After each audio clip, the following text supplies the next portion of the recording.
Evening, everybody. I'm calling today's Complete Streets Commission meeting to order. It's Wednesday, May 29, 2024. I request that before we get started, request everyone to stand for the Pledge of Allegiance. Thank you.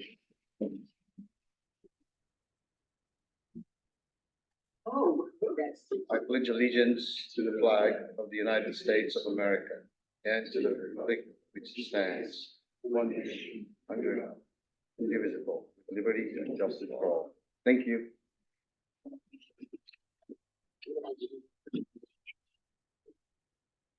Do you want to establish forum? Yeah.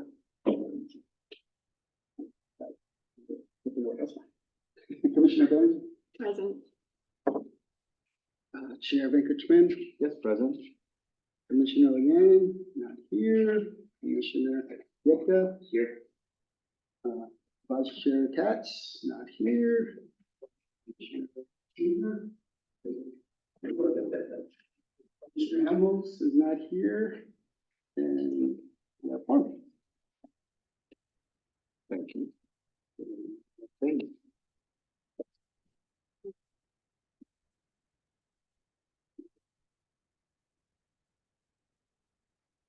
Before we get on the agenda items, I'd like to open it up for public comments for items not on the agenda. Again, these are for items, so if you're waiting for agenda item 1 or 2, please hold off. This is for items not on the agenda. I believe I have one here, one slip here, Jim Wing.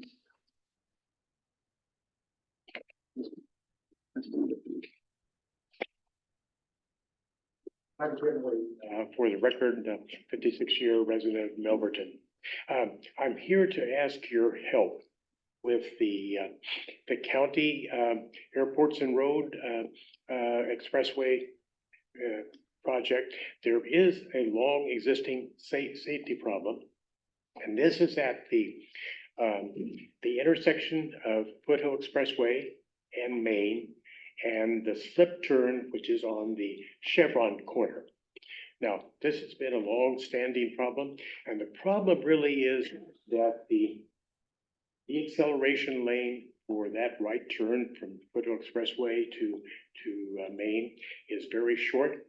And so in reality, what happens is that the traffic on Foothill Expressway, when you turn right, they basically are going at a high speed, and they very quickly dive bomb into the slip turn.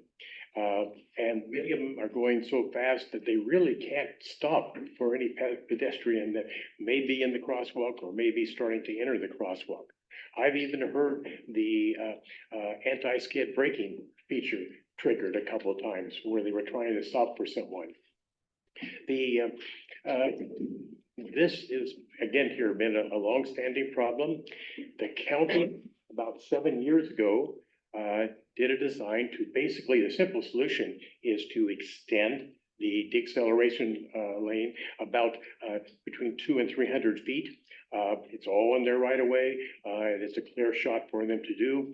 They have drawings for it, but unfortunately, they lost their Measure B funding, and the project hasn't moved since then. We residents have contacted the traffic engineer at Expressways, and but nothing has happened. So what I would like for you to do is to set a future agenda item to where you, as a body, go ahead and develop communication with the traffic engineer at Santa Clara County, and to express your concern that why can't this problem be fixed? Why can't it get back on the radar again?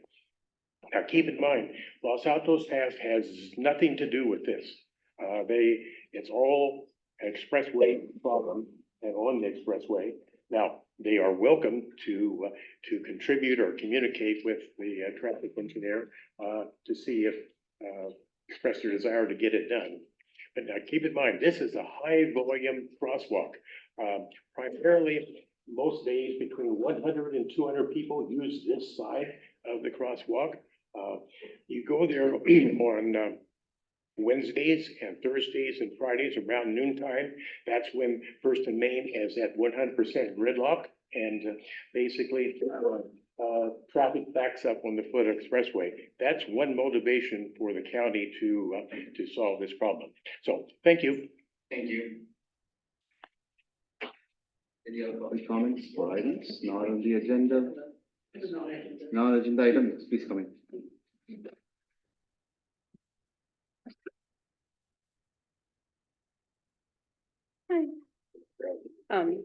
I'm Caroline Horn, and I'm a over 20-year resident of Los Altos. I live on this side of San Fernando Road, which is relevant to my discussion. My husband and I bike every day to work. My husband and I go out on dates. We bike to Palo Alto or Mountain View. I hardly ever bike to Los Altos. And I went to the Bike to Dine, and it was really fun. I was really impressed. And then on Monday, I thought, oh, my grandkid is visiting. He's 8. Let's go over to Hyperspace, which I'd never heard of course. So we were moving from, we went through Hillview, or, went through by the library, and we were at the one traffic stop, the big place where state and Maine all come together. And I push the button and we get 2/3 of the way over. And then we have to kind of shelter with our bicycles in the middle of the median. And I see another grandmother with a baby in a stroller on the other side waiting to come through. And I just can't help but wonder, can the pedestrian lights somehow be coordinated so that people aren't stuck in the middle with their small children or elderly people or things like that? And so if we don't have the money for that, maybe we can start a little collection box right there, and we can all pay a toll or something like that. Because I think it would actually benefit the merchants. I'm really having second thoughts about the next time I go, or my kid wants to, my grandkid wants to go. So I'm just wanted to put that out there as an idea. Thank you. Comments? Okay. First agenda item, meeting minutes from the last meeting. It was April 24th. Any comments on the meeting minutes? Any suggested edits? I'd like to call to attention one item. I think we should note that the commission unanimously approved that we would write a letter of support if the VTA requested for the Homestead project for any future funding that they might request us for. So if you could do that, that would be great. Okay. Anything else? Okay. Can I take a motion for approval with the suggested amendment? Your turn, Tom. Motion to approve. Okay, this amendment, second. Okay, thank you. All right, everyone say, who say aye? Thank you. All right, let's get to the second agenda item. This is the discussion item, first of the two discussion items regarding parking restrictions in the Los Altos High School neighborhood. We have a presentation from Stephen from the city, and then we'll bring it back for some questions from the commissioners. Then we'll get to comments from the public. I'm gonna have maybe 2 minutes per comment. So if you could please limit your comments to 2 minutes, we'll appreciate it. Then we'll bring it back to the discussion. All right, Stephen, take it around. Thank you. Good evening, Commissioner. My name is Steven Sun. I am the CFP manager for the city of Los Altos. I want to welcome all the audience that has come to this meeting. I bring before you a proposal to go ahead and put a no parking moratorium around the Los Altos High School. Let me kind of give you a little bit of a background. In the last couple of years, the school has commenced with construction to expand the school more upwards. And by doing that, he has removed a lot of the student parking. Not to mention through the years, there has been requests by residents that's along Almond to restrict student parking along that road because he was backing up because of inability to access the horseshoe entrance and so on. So he was pushing all the traffic to the north on Jordan. As you know, right now, we're in the process of we'll be repaving Jordan within the next couple of months. The project is currently out to bid and hope to be opening bid in the next couple of weeks, and hopefully council will award middle of June. So we'll repave Jordan. In my discussion with the school district, what they're telling me right now is they have no immediate plans to put any additional parking on property. They're at least a year to year and a half out before they could complete their construction. After they complete their construction, then they'll go and decide how much more additional parking they're going to be adding onto the property and onto the school itself. Based on eyeball estimate, the school's saying that they could maybe accommodate about 60 to 80 additional parking space on property. The school also did indicate that they are in the process of modifying their parking permit policy, where they're no longer charging the students to park on campus. They're also trying to give as many parking permit so that they could accommodate what they can. They're indicating that they have about 240 parking stalls on campus. They have about 200 to 220 staff. So they're already taking up a majority of the parking space on campus itself. So because of that, the students have been using Jordan as means of parking to offset the lack of parking on campus. They have also started to park along Alicia, Distill, Pinchetta, Los Niños, basically all the side streets on the north side. Why? Because we have already put several no parking around the southern portion. We put some on the Alicia, and Jordan, you just can't park because the way is currently striped. In fact, with the new striping, it's going to continue on with the no parking along that road. Because the students are parking on the surrounding neighborhood, the city has been getting overwhelming complaints from the residents, who's basically asking, is there something we could do? Could we restrict parking in this area? No parking is the last resort that we want to implement, because we know what the impact of the residents is going to be. They're not able to park in front of their house. So given the amount of uproars from the residents, I've kind of looked at what are some of the options that could be out there. Let me kind of give you some kind of background. As you can tell from these plans, along this portion where it's kind of yellow, is right now is only allowed 8 to 2 no parking. Around the green, which is a short little section, is only allowing no parking between 8 to 4. And all the reds that you're seeing right now are no parking at any time. So just with the existing parking restriction, it is very inconsistent. We would like to make this more consistent so that the residents have more access to their own property if they need be.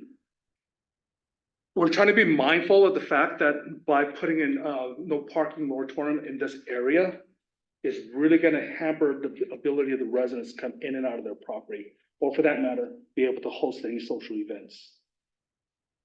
But because of some of the issues that's going on, like one of the complaints that the residents are stating, that they're not able to park in front of their house. As you can see, this is a typical representation of what the side street looks like at 8 o'clock in the morning. They're blocking walkways into people's property.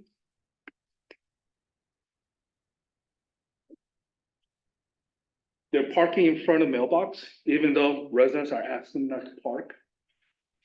Complaints I'm getting from the residents is the fact that because vehicles are parked in front of mailbox, sometimes the mailman does not deliver. There's a note on it saying you need to come to the post office. We have students disregarding some of the rules of the road and parking on property itself, even going above and beyond the curbs in the adjoining properties. We also have blatant disregard. They're parking the way they want. You can see they're parking in opposite flow direction of traffic. We have no parking along this area right here because we do not want people dropping off people while they're making this right turn. So now they're forced to slam on the brake, or they have to make a really wide right turn. And I've seen numerous times where they're actually going on the opposite side of the road as cars are coming because some of these cars. This was a prime example. I had a parent who I was out there watching the traffic. They decided to stop in the middle of the road to drop their kids off. They swore to me they've never done it before, but if you do it once, you know they do it often.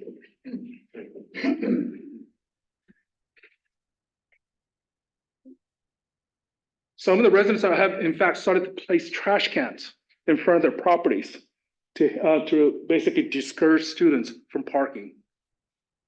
So one of the residents even decided to put a little fence around it because they're trying to regrow their vegetation along the property. Again, illegal. You're parking in opposite direction. They're really close to existing fire hydrants. So now that becomes a fire hazard. And just to make sure that they are out of the driveway as much as possible, they're parking really close. A lot of times you see this happening really close to the beginning of the school time. So, you'll start seeing a lot of these going on as you get closer to the beginning of school. Based on my unofficial count, I've counted about 80 to 90 cars, basically 80, 90 students parking along the side roads. In fact, I've even observed some of the students racing on the road, trying to get that one parking space really close to the school. So it's kind of dangerous. And then to exasperate the problems, school faculty who has permit to park in their own parking lot are deciding to park in Jordan. So now, based on my count, there were about 9 staff that day. I've gone multiple times. 9 seems to be about the average. Who parks along Jordan? Why are they parking there? Well, their classroom is closest to Jordan. So that's what I'm told, that's why they want to park. For that reason, because of the uproar of the residents, we want to address this issue. Well, if we are to go and put no parking, we want to address this issue holistically. Because to put no parking along the side roads, the kids are basically going to go further and further out and exacerbate the problem. So by placing basically a 1-block radius around the school, hopefully it will discourage the students.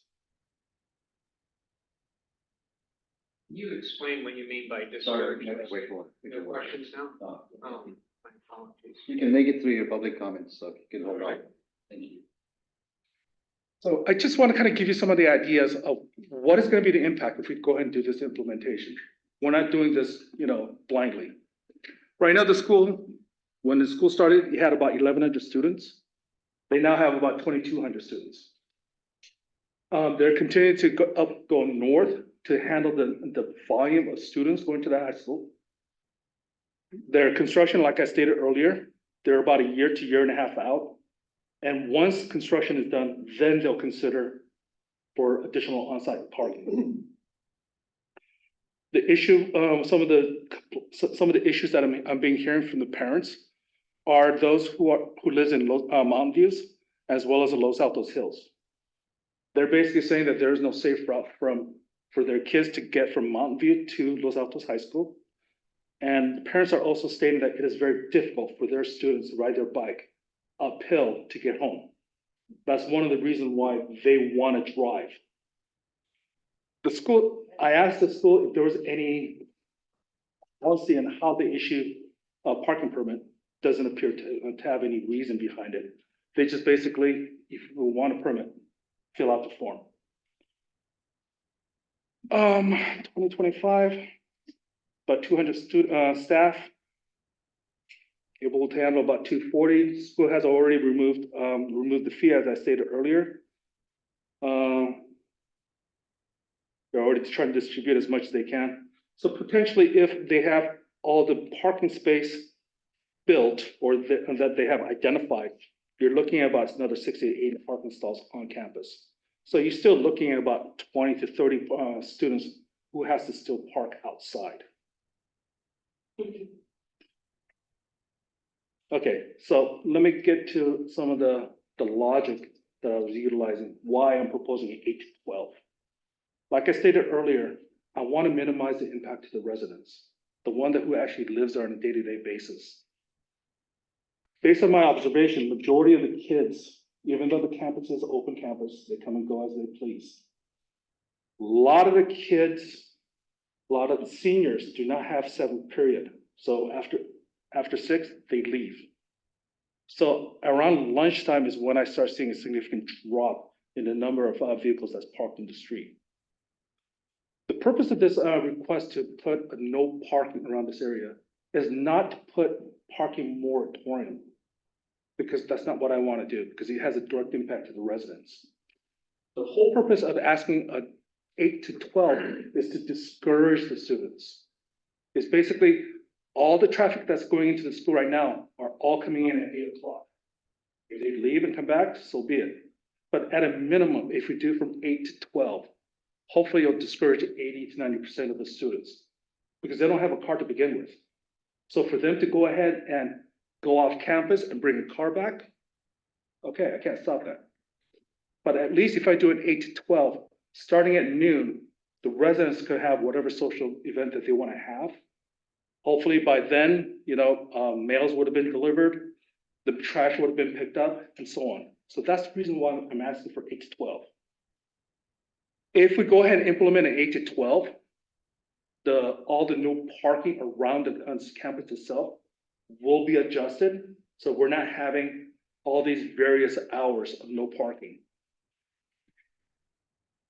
One of the questions I'm being asked right now is, well, if I do this, is it going to be permanent? Yes, it will be permanent because the high school is not going away anytime soon. So there's no point of us going and expending the necessary funds to go ahead and put up all these signs to have it being removed in a couple of years. The other questions I'm being asked right now is, could we put the signs such that it's between property lines? We could do that. It's not a problem. It's just a matter of coordinating.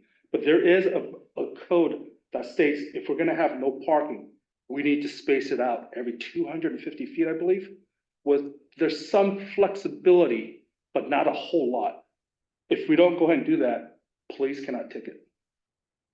The other question I was being asked is, are we gonna do no parking enforcement? The city of Los Altos do not have a parking enforcement officer. What PD will have to do is when they receive a complaint from residents, they go out and ticket. What I was told by the vice principal is the kids know on Mondays, that's when we typically go out there. So they try to follow the rules on Monday. It's Tuesday through Fridays, they're not listening. So I've asked PD to kind of stagger their patrols in that around the neighborhood to try to discourage students. I've also asked PD to go out there close to drop off and pickup time because we don't have the car stopping in the middle of the road on Jordan.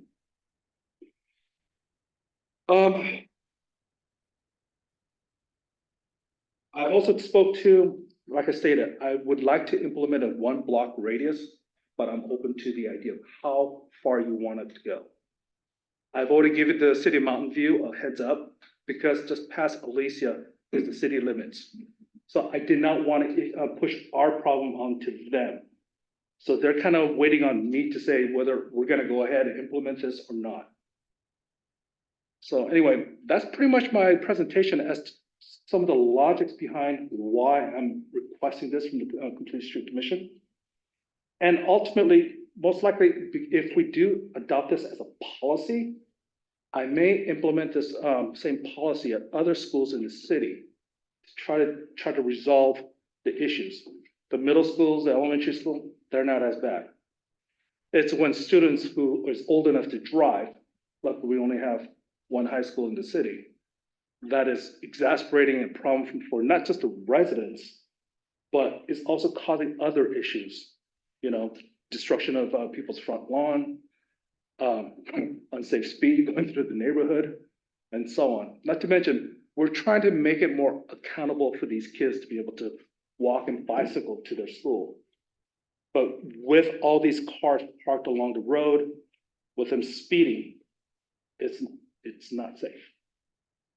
Anyway, I open to any questions you may have. Thank you, Stephen.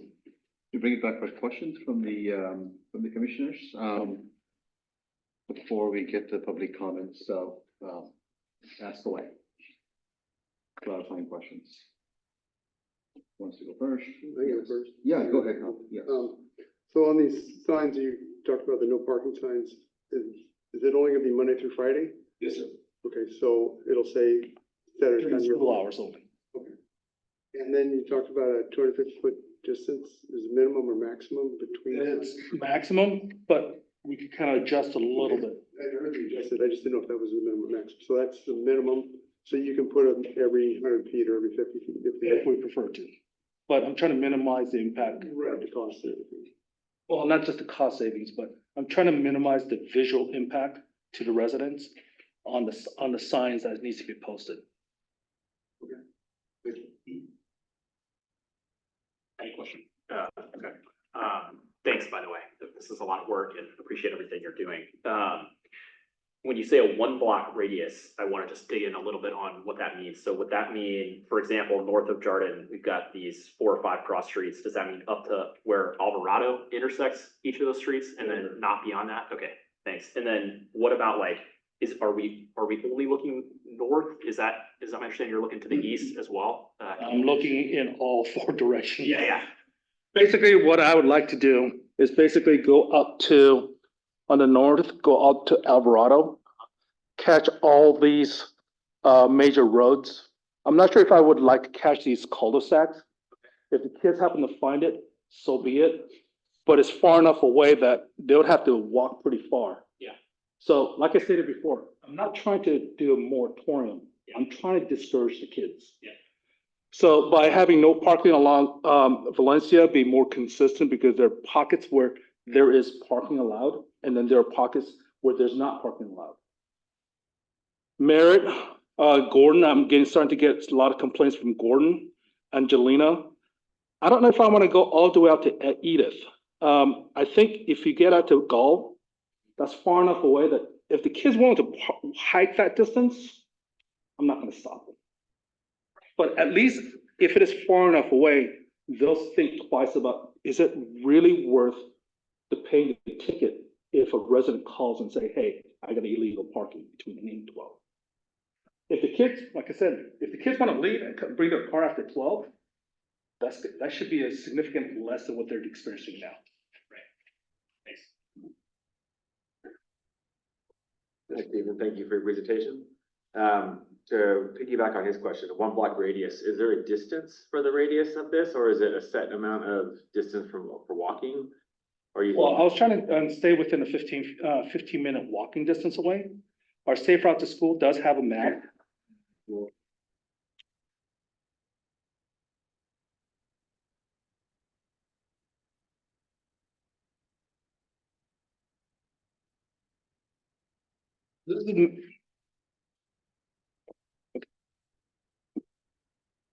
This is the map that Safe Route to School has implemented to show how long approximately it would take for them to walk from a school to various location. El Camino is right here, so they're saying that it will take more than 15 minutes for them to get to El Camino. So Alvarado is pretty much close to the top of it. Realistically, the students right now, everybody wants to park as close to the school as possible. So starting about the mid block is where you start seeing the vehicles kind of die out. And then the further you go away, like I said, the 15-minute walk mark is where students aren't parking at all. So the residents who's not being affected at all are the one that's close to Alvarado. On the south side, like I stated, I'm starting to receive complaints from Gordon.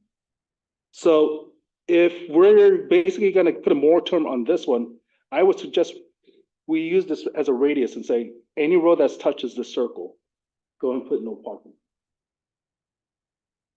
Yes, sir. Oh, sorry, yeah, go for it.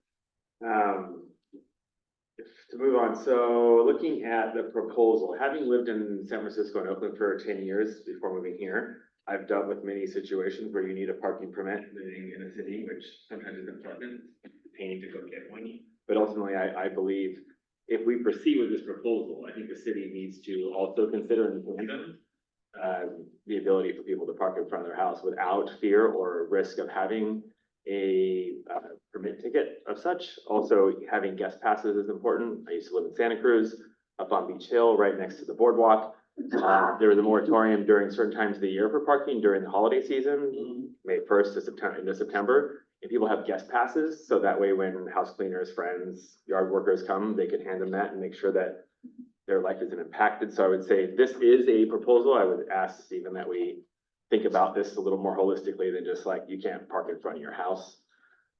Scott, we can come back to comments. Oh, the comment, not questions, I apologize. Okay. Questions, yeah, So I guess the question would be, can we consider that? And the other question would be police enforcement. It's nice to have this, but if people have to self-report, does it make the onus on the citizens still present versus the police actually enforcing these parking restrictions? And let me answer both of those questions you just posed. First place, the police does not have the necessary manpower to go ahead and do parking enforcement. Like I stated, we do not have a parking enforcement officer.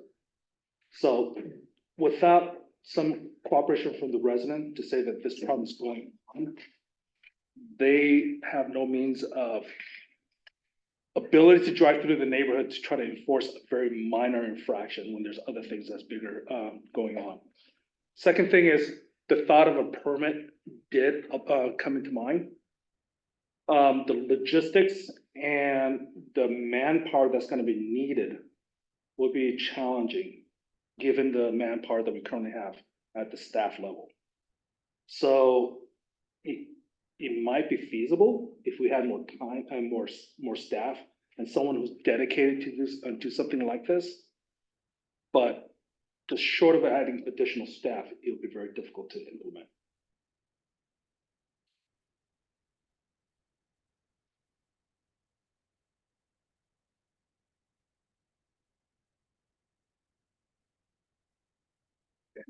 Anything else, Scott? Okay. Tom or Stacy, do you have any other questions? I have one quick question. When you were talking about the map with the parking restrictions, the current ones, Hardin was marked red. And then you said, I think I heard you say, once you put the new design in, that there won't be any parking there either? And can you refresh my memory? I thought the design had some parking. Jardine does have parking. What I'm saying is this, on Jardine, there will be no parking on the north side because there will be a bike lane there. There's parking on the school side. There is parking and drop off on the Jardine. And is your proposal to that's the design that you're planning to put in? But is your proposal now, because that's in a 1 block radius, to remove that? No.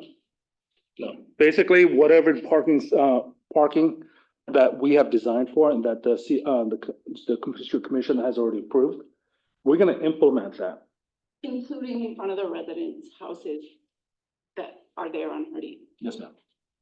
We're not gonna remove any of the no parking on the north side of Jardine. That's all the questions I have.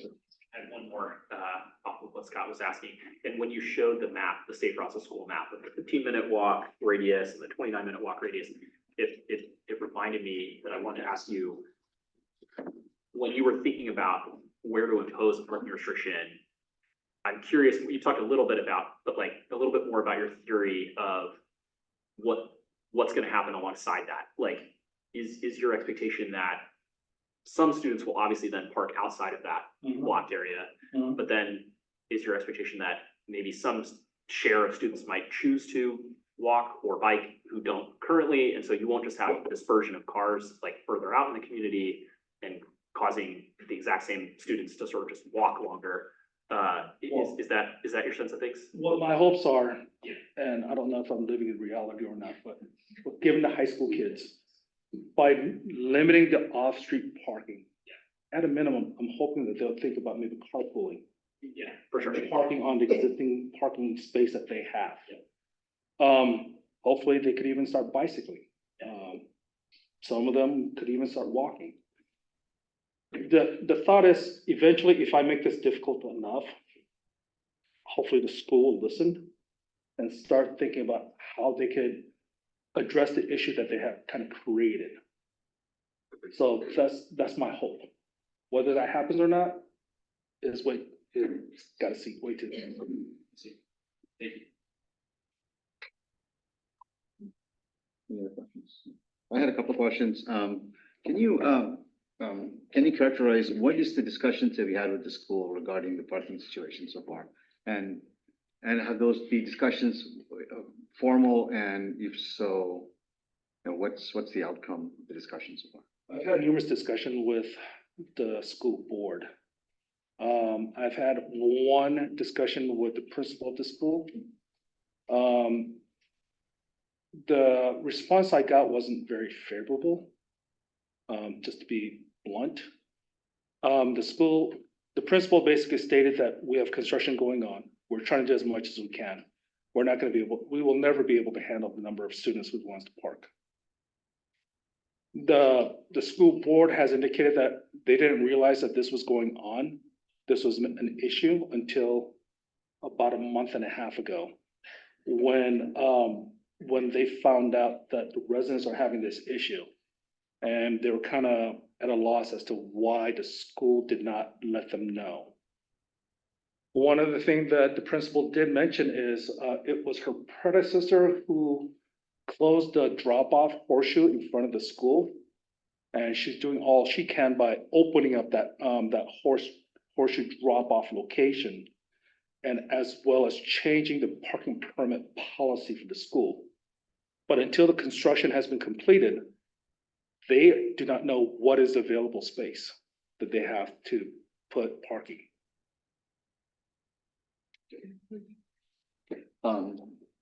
You mentioned, I'm trying to get a little clarity on this thing. You mentioned there was a safety issue with people speeding related to parking. Can you articulate that a little better? I don't think I fully understood what you're saying. The worst example I've seen was, I think it was Pinchetta. Kids were coming down from Alvarado, and there was only one parking space open in front of the school at Jardine.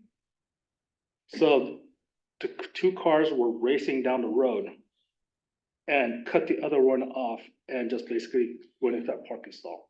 I know this is an extreme case.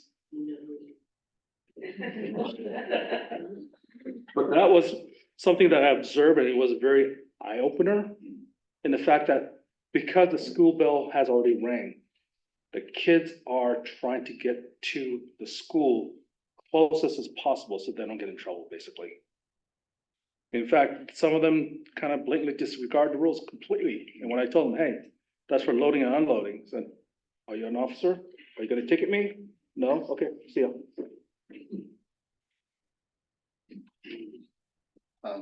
Just related to the parking itself, I mean, there was some question, I think there was one question about enforcement and in just compliance to parking. What's the experience from the no parking restrictions on the south side? Do we have some data on, how many we are ticketing, or how many have, how many complaints you receive, and if there are in fact violations of those restrictions? The only violation I heard so far was when the students were having some sort of Olympic event at their field, and parents were parked along Almaden in the no parking area. Almaden, sorry. That the police was called out. A resident did complain, and he was out there ticketing everybody in the red curb. The overall, when I was out there observing the traffic pattern, I did it over a week period. I was out there from about 7:30 to about 9:30.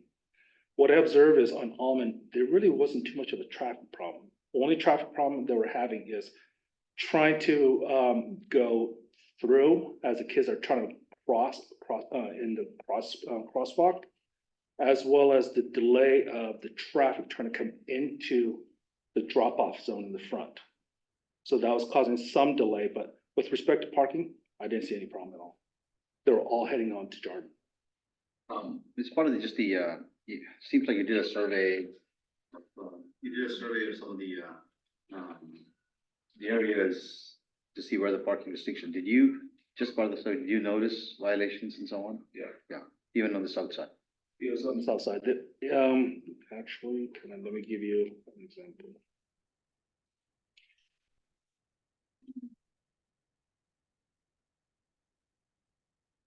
Should we just keep this up?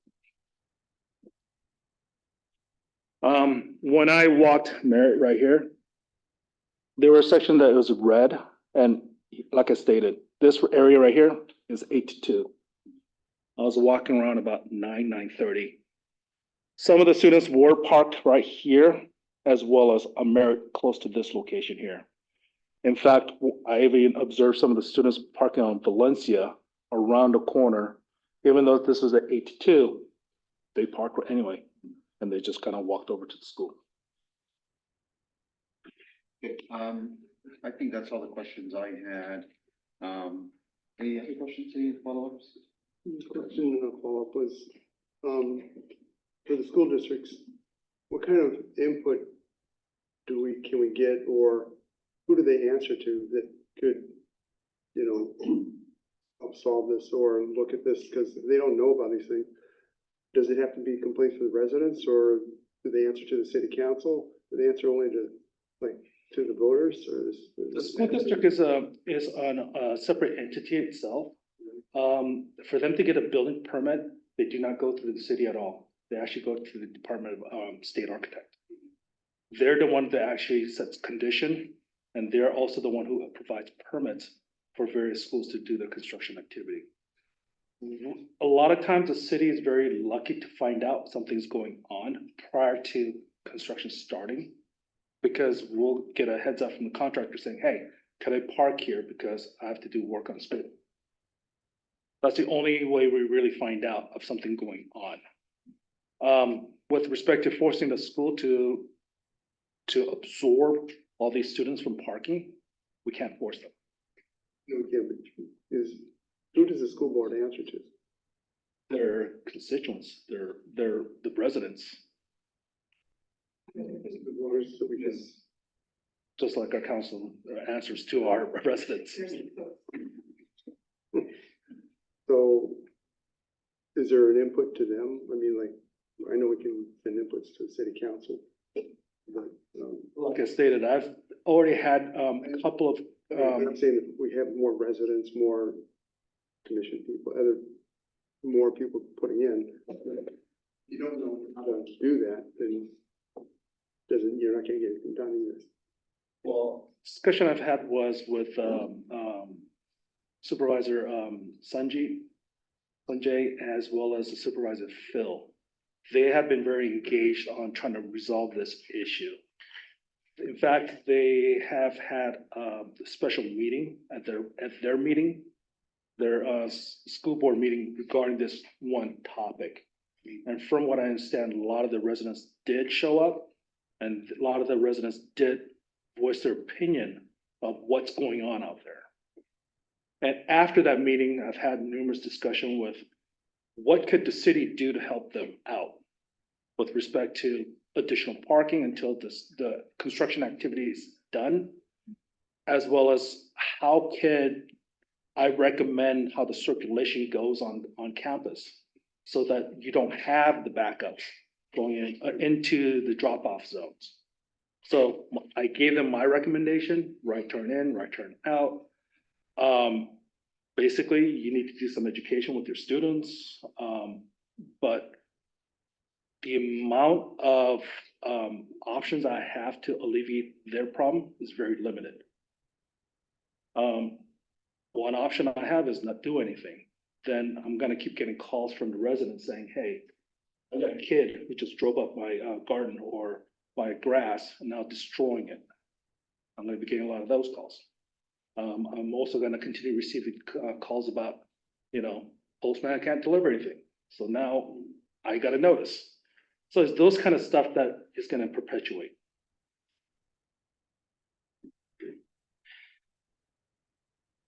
Okay, good.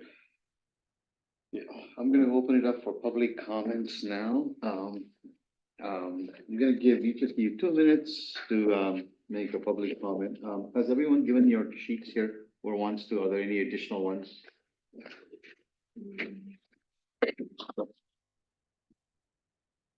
All right, let me call, I'm gonna wait to call you, is that okay?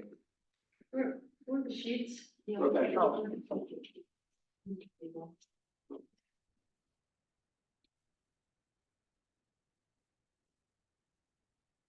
First is Pierre Castro. Okay. Hi, I'm Pierre Pastrell. I live at 471 Panchita, about a half block away from Jordan and the baseball field. I was Hold on 1 minute, please. If you could please keep your voice down, I'd appreciate it. Thank you. actually a former traffic commissioner for the city of Los Altos. I'm opposed to any parking restriction. Basically, I like to have the option of parking one of my cars on the street. I don't like the idea of the aesthetics of the poles. And also, Stephen had talked about, staff had talked about complaints. I'm sure he's getting a lot of complaints, but does he really is there really a sense of what all residents feel about it? And also, not only that, the proposed solution, how do they feel about that? We could talk about Cuesta, what the city has done on traffic calming in Cuesta between Springer and Almonte. That's been round 3. So I don't have particularly a lot of trust in that we're gonna do the right thing here. Let's see. So I think my major point is whatever gets proposed, the commission, before giving a recommendation to the city council, really, do you have the means to really pull the residents that would be impacted? And that would be not only the ones that are currently restricted on the parking merit and so forth, but the new areas which would be restricted, and even the residents just beyond that. And then I would hope also the city council would consider this to be put to a vote by residents. I spearheaded the single story overlay for Panchita, and we had to go through a very rigorous process to get 2/3 majority vote. I would say the same thing for this. And I'm actually a leader for Panchita Way for my half of Panchita, from the 400 to the 600 block of Panchita, and I have never heard anything about this, neither have my residents. So I feel like this is all, we're aware of the problem. But I feel like, we're just gonna make the problem worse. Let's see, I did send you an email, so I would just say defer to that, to those comments. Is that my 2 minutes? Yes. Okay. Thank you.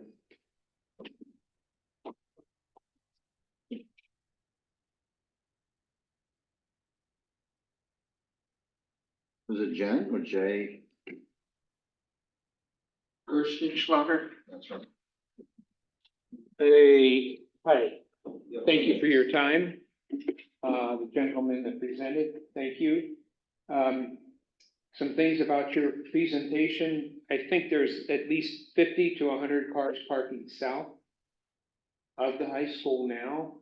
And there's probably 10 or 15 cars parking in front of my home every day now, in front of my mailbox, on my plants, near my driveway, on the corner where we can't see out onto Gordon, where we pull out. I'm at 75 North Gordon Way. I don't know how I feel about the suggestion about,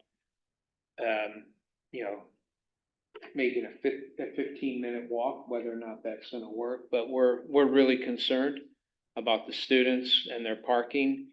And it just seems like 2 years ago, it wasn't a problem in front of our house. Now it is every day.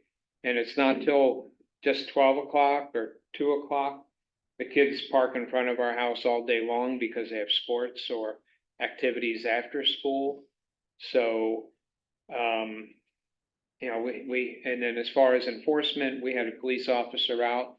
There's a gray Audi that parks, half its rear end is sticking out onto the street every day on the one, they make a, parking spot out of there. So, if you could please take a look at this and really understand what the solution might be. Wesley talking about the passes for the residents, for their maids or stock, whoever.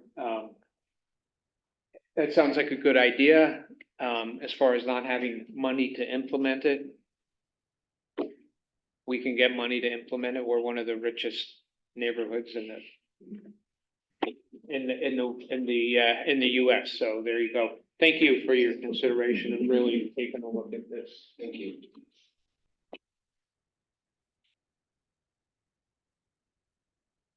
New memory? Maybe announce the next one too. We can just have them right after one after another. Hi, I'm Lynn. I live on Los Niños. The parking restriction proposal states that many senior students leave at 12 o'clock and therefore parking restrictions should only be from 8 to 12. This is not accurate since the school issues only permits to seniors, as they've said previously. Therefore, the majority of cars parked on our streets are the juniors, and this notably gets worse and increases the second semester as sophomores get their driver's licenses. Many students leave at lunch and return and park on our streets and almost always fill all spaces, including the loading zone along Jarden. It's like 100% every day after lunch. To say that mail is delivered by noon, no. 1 o'clock, 2 o'clock, 3 o'clock, whenever he can find a place to get there, but definitely never before 1. Parking restrictions need to be from 8 to 2 as they are on the other 3 streets.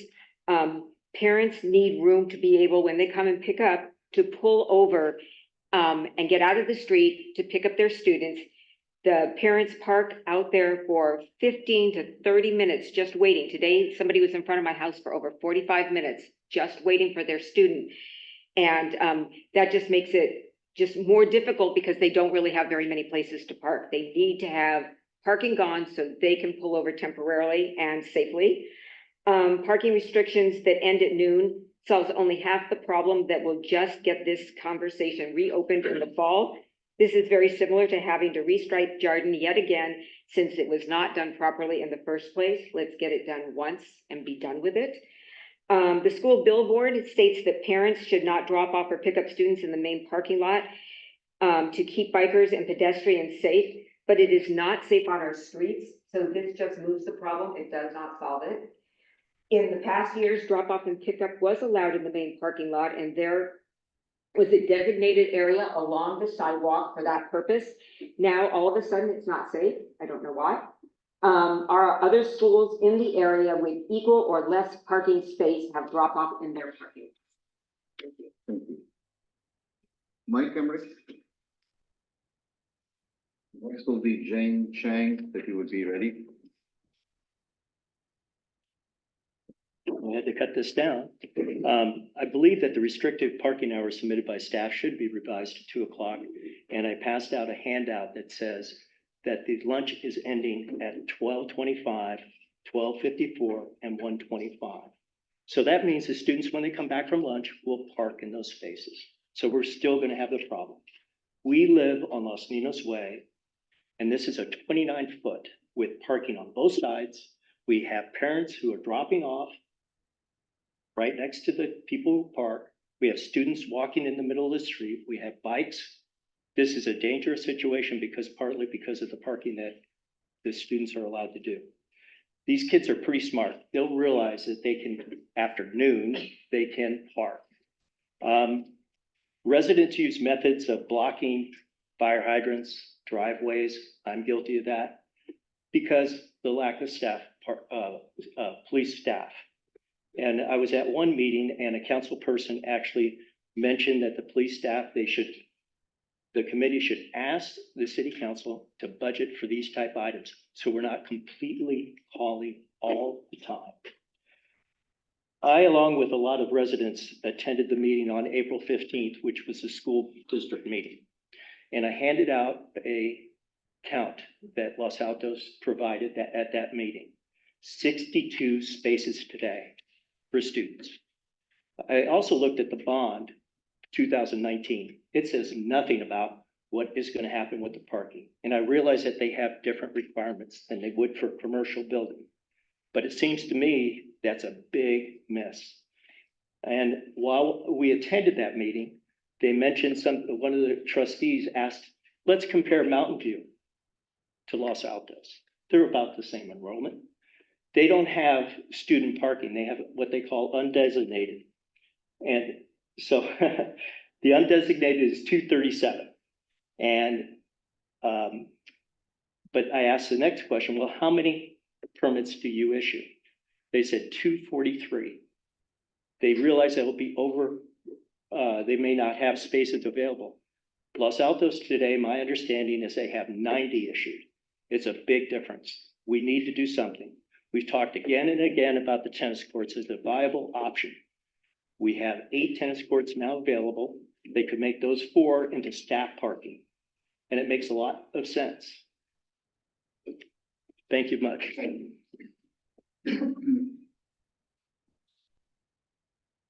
Jane Chang. Next will be Peter Johnson, so if you could be ready. Thank you. Good evening. My name is Jamie. I live on 559 Los Ninos Way, and I've been a resident for 32 years. So when my children went to school, the school student population was 1,200 to 1,600 by 2017. Today, 2,400 and growing. So half the population of the school student population is 17 and 18. So they can drive. To say that you only issue, how many, Mike? 90 for seniors. That's improbable for us, student residents around the neighborhood. We are your parking lots. We are the parking lots, and that's unattainable for us. We only get a little respite for 3 months out of the year, maybe at most. So the answer is, we do not like it, never liked it. And you're telling us, oh, we have never heard it. We complain and we endure. The enduring is over. And you said 12 o'clock at noon, students' lunches are staggered. They waited at the back of the where? Parking lot. And to get what? Lunches from Grubhub. And it's a nightmare for us. I personally almost got ran over 3 times in the past 2 months. Almost. Because why? Parallel parking is not part of the testing anymore. They try to, yes, parallel parking isn't part of the California driver license. So they actually try to back into the parking lot and try to kill me. Okay, so that's it.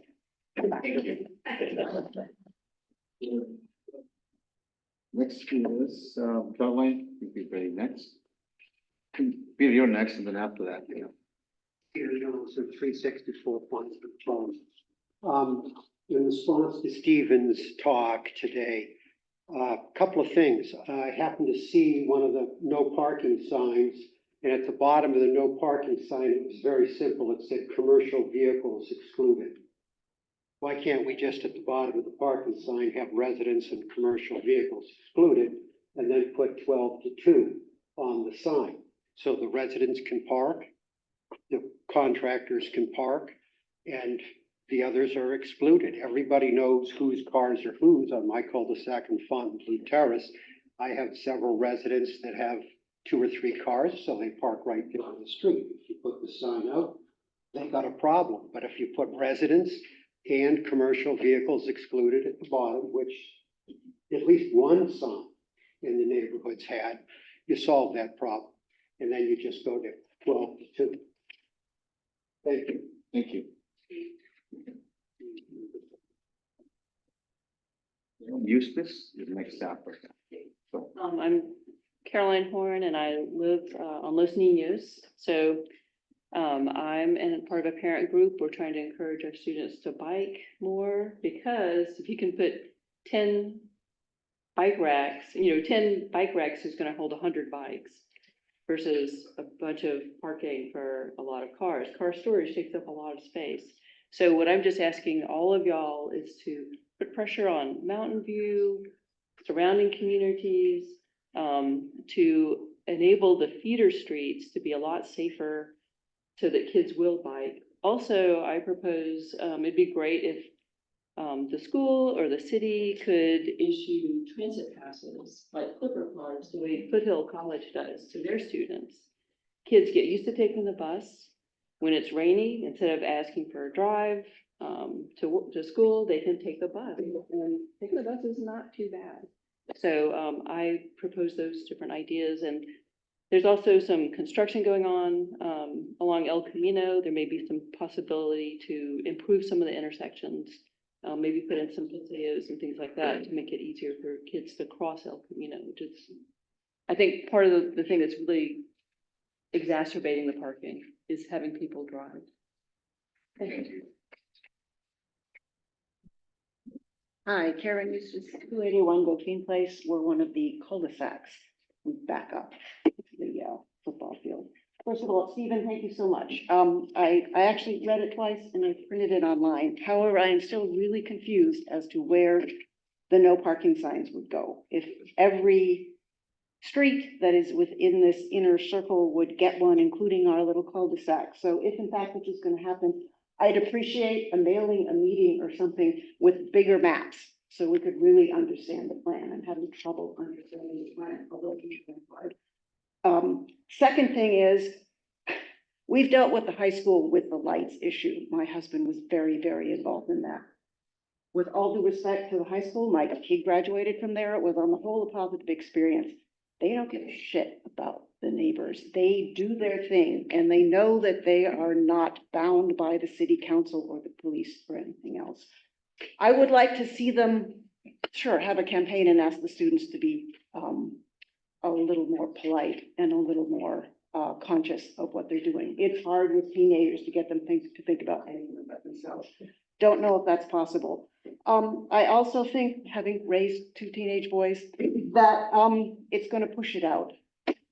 I really think it's going to push it out. They want their cars. They're not going to bike. They're not going to walk. God knows their moms and dads don't want to drop them off. So I think when we do this, I think, yes, something has to be done, but I do think it's going to push it out. I have no solution, but I'm grateful for the work and the discussion. Thank you.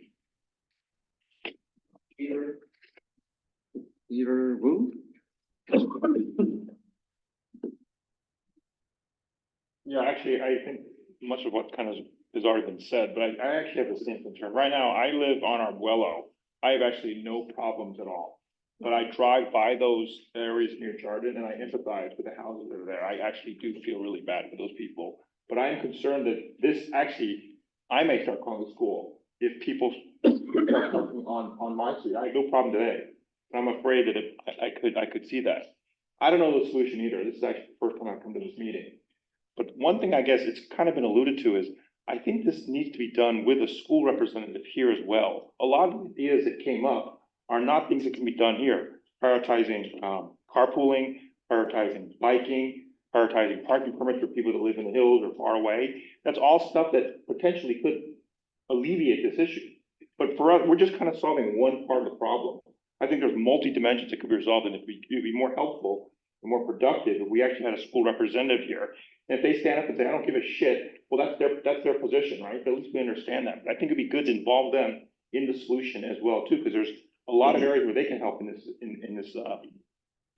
resolving this as well. So that'd be my, I don't know what the answer is, but I think it needs more people than just this committee. Thank you. Mr. if I may. One minute. Let me get to the comments now.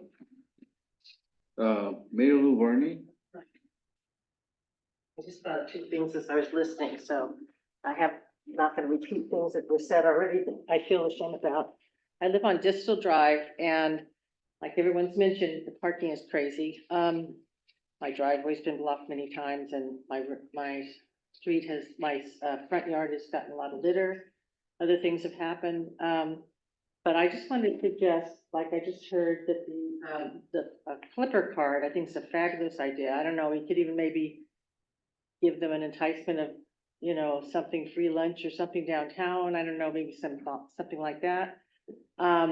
Also carpool, let's say they get the parking, they have 90 parking places on campus. They're only allowed to park there if they're in a carpool. That would be another idea. And I get the other one I had, but anyway, I think that we try to think about how we can get the kids to take public transportation, ride their bikes, go carpooling. I think all those things need to be looked at, and I think it's probably the school that has to be part of it too. Okay. Thank you. You wanted to make a comment? We have another one. Yeah, one more. Okay, one more. Commissioner, if I may, this is Derek, he's the vice principal at the high school. Yeah, I think we have one more comment and then I'll come to you. State your name, please. From Panchito Way, and I've been a resident for 20 years. So when I first came, it was a very quiet neighborhood. So now I think I hear streams of cars, like I live on a freeway. When I wake up in the morning, I just wake up from the noise. So this is a change in the recent, I think it's because of the high school. So I am against the putting up the signs, just want to call that out loud. I do not believe street signs should be put up. So I think that the high school should take part in finding solutions, and I would like to ask the committee to consider postponing until the high school come up with really solid solutions. Maybe a harder mandate on just discouraging driving altogether. Penalty, I don't know. So start ticketing. So it is not fair for the residents that we have to change, and all sorts of inconveniences that it's already put up on the slideshow that we've seen. So I think we really need the high school to cooperate, and we pay so much tax dollars every year. It is not an excuse to say that this is a construction, and so we can't make decision. If that's the case, I think we should really postpone the decision and make sure that we have everybody aligned before. So I do remember the high school principal said that, when she changed it from, no drop off in the front, and then she was making a joke about it, like, oh, now I do not upset the people from Valencia. She had no idea how many other people she upset. So she didn't, she did not know what was going to be the consequences. So that's my. Thank you. Stephen, do you want us to go as well, or Mr. Miyahara, do you want to go? No, I was wanting to let you know he was here. I've heard, I've been at all these meetings. So, I mean, I've heard, this news. I haven't heard anything. I mean, I've heard some things, I've heard some things that have come to my phone. People have called me about things that have happened. And I do want to say that the school is sympathetic. I think it's fair to characterize the school as not caring. The school is sympathetic. We are willing to work, and we're willing to try to solve problems. When we had problems with pick up and drop off, we tried to do the best we could. We ran out of permits. We actually did run out of permits, physical permits. We gave out so many that we ran out. So that was about 120 permits. So we're trying to make them free next year. We still will have construction. That will limit what we can do because the construction is taking up parking spaces. But one of the things I do, short answer is the school doesn't have answers either. I mean, this is a problem. This is a very big problem. The school doesn't have answers. I can't solve the problem. I don't think the school can solve the problem by itself. But I would like to say that the school is welcome to participate in the creation of a solution. And we would be happy to meet and talk about it and see what we can come up with as the solution, the best solution we can. So we're willing partners, but I don't think that the school by itself can solve the problem. Thank you. Stephen, do you want to make a comment? No, sir. Okay, thank you. All right. Right, looks like we've got all the public comments we have. Let me bring it back for comments, discussions, from the commission. Who wants to go first? You wanna go first? Sure. A couple comments. A carrot and a stick comes to mind, and there's a lot of stick talk here. And a stick that's probably not gonna solve the problem, and a stick that doesn't have police enforcement behind it. So now that I've said that, I'm gonna back up and make about 5 or 6 points.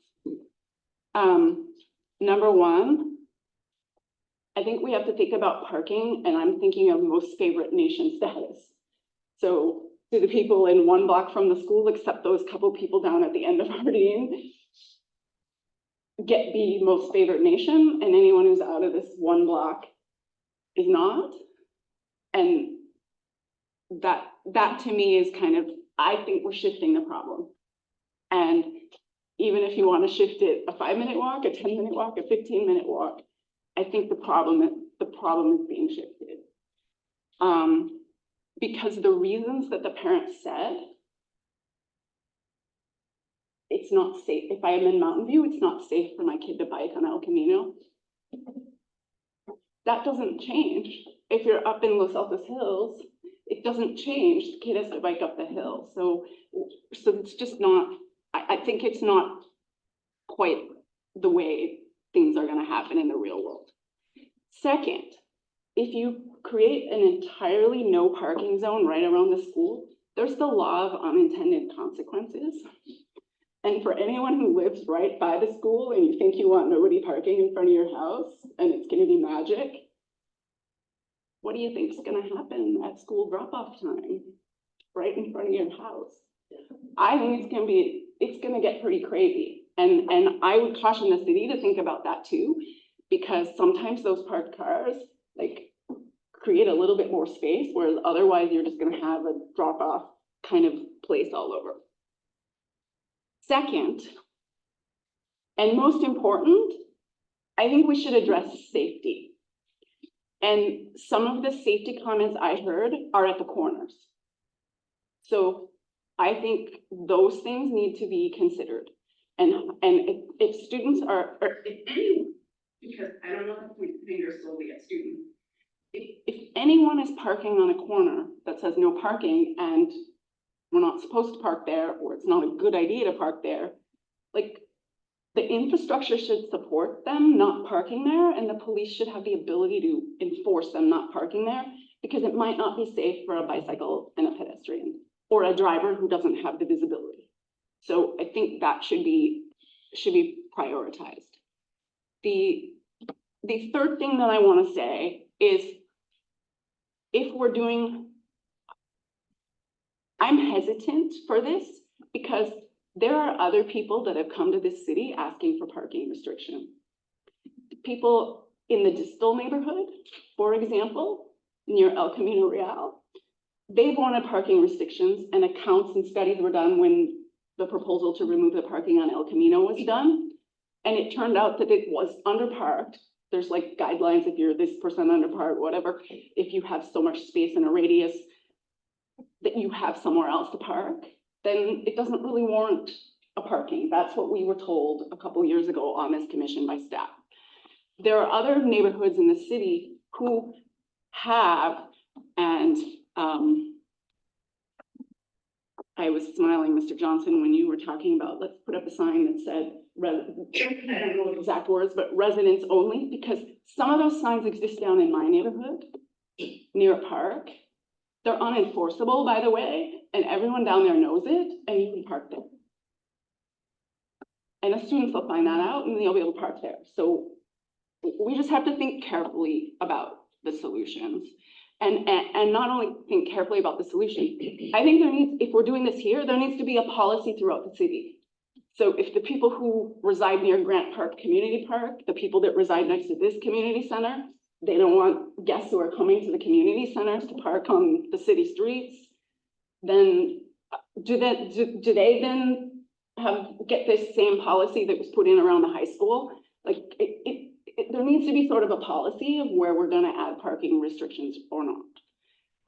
much less the ability to enforce them and operate the program. And the city has told us in the past that they haven't had the resources to operate such program. Number 4, in defense of the kids, what happens on a rainy day when most of them aren't gonna bike to school?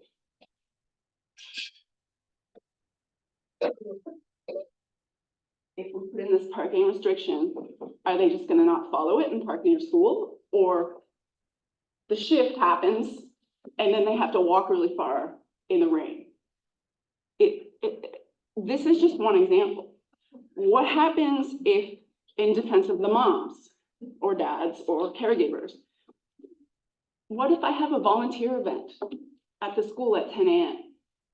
What if I said, hey, I'll come supervise what, I don't know what I signed up for, but I've done it. I'll supervise that event for you that you want some parents at. Where am I supposed to park? If the high school lot is full, maybe I'm supposed to bike. I'm on the Complete Streets Commission. I'm probably supposed to bike.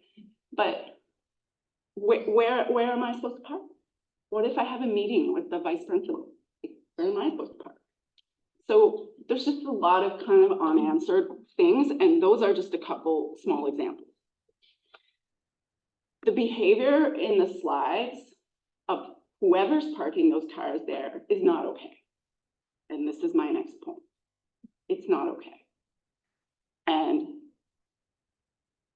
I think we should all do a thought pause for a moment. Have we always all ever parked perfectly?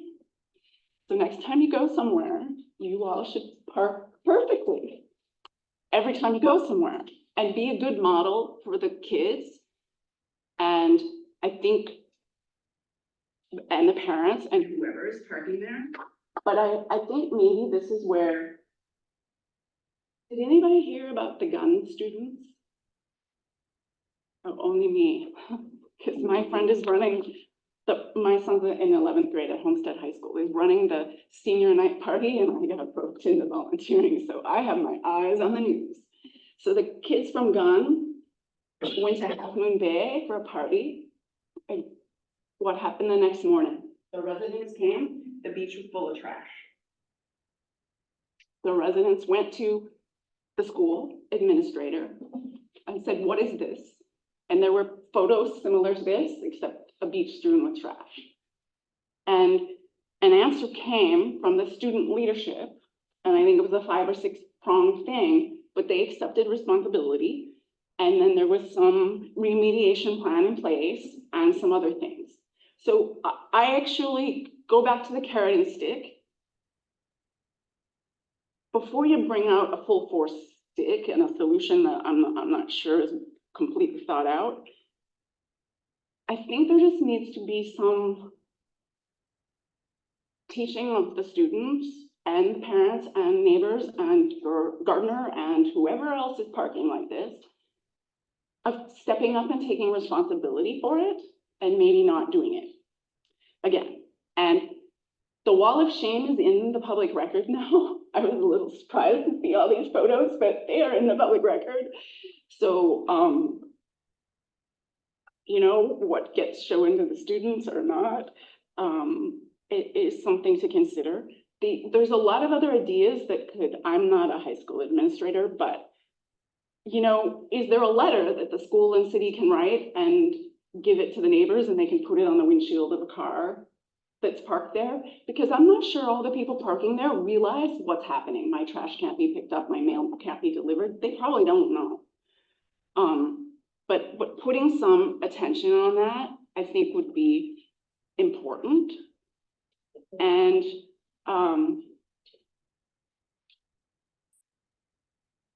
I think the final thing that I will say is enforcement. Somebody said that a council member said that this commission should ask council to add budget for, what was it? Enforcement, and I would also add traffic, in particular, the traffic team, in particular, traffic through school routes. So as a commissioner on this commission, I asked for that. But I think everybody has to be realistic, because one enforcement thing is not gonna solve the problem. There just needs to be more education. And not just of the students, I think maybe telling some of the parents what's going on too. Because if my kid was doing this, I would be aghast. And, you know, as a parent, like, does your kid get the car keys the next day, the next week, on Friday night? I don't think so. But maybe I'm old school. But I think that's really important, and some of these ideas about encouraging transit as well as bike and ped and clipper cards and whatever can be done is good. And I don't know what the school can do in terms of a longer term solution, but it sounds like, I mean, there's so much space on campus and so much growth, and I don't know that growth will continue to happen in Mountain View. So it's a difficult thing, especially if there's been change since you've been residing there. Yeah, that's what I heard you say. Others? Comments? Yeah, go ahead. Yeah, 4 points that I'll make. Thank you, everyone's comments. They're all very logical, and I feel your pain. One, I would say that as our city becomes denser, it's clear that the high school students are growing year over year.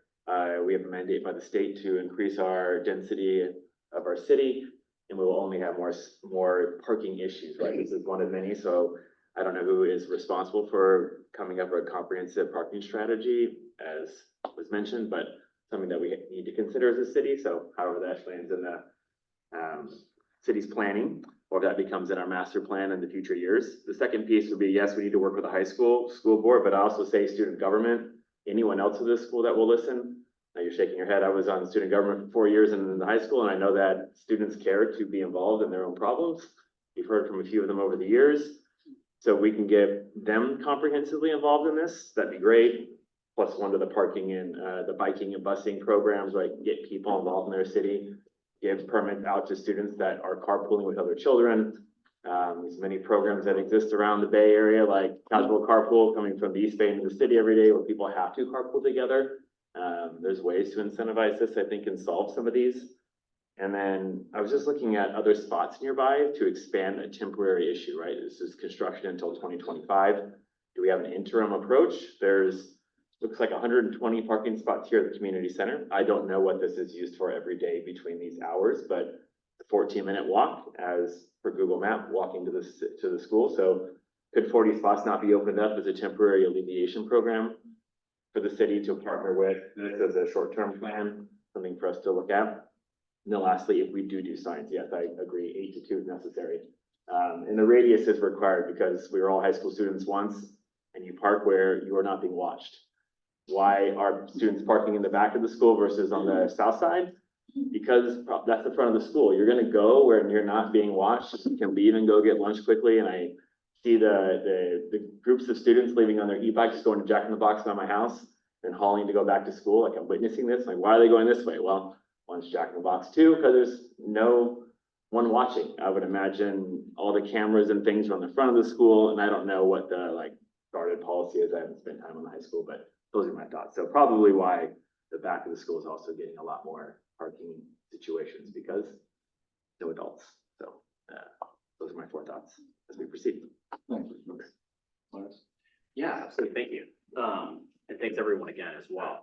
I think this is overall a tough issue. I feel like I've seen a few things come before our commission that don't have easy answers. And I think that's why, we really need community engagement, and we need engagement from all the stakeholders here. So I appreciate having folks here. I think that really helps me personally. I think it helps the other folks on the commission just understand people's perspectives, where the real problems are, and how we can kind of come together around any kind of solution.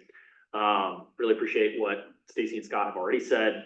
One thing that seems clear that many folks have spoken to is that there should be a way to engage the school and the school administration a little bit more. And I say that really appreciating all the engagement that Derek has had with us. And I think, everything that we've heard from the school is they're trying to come forward with solutions as well.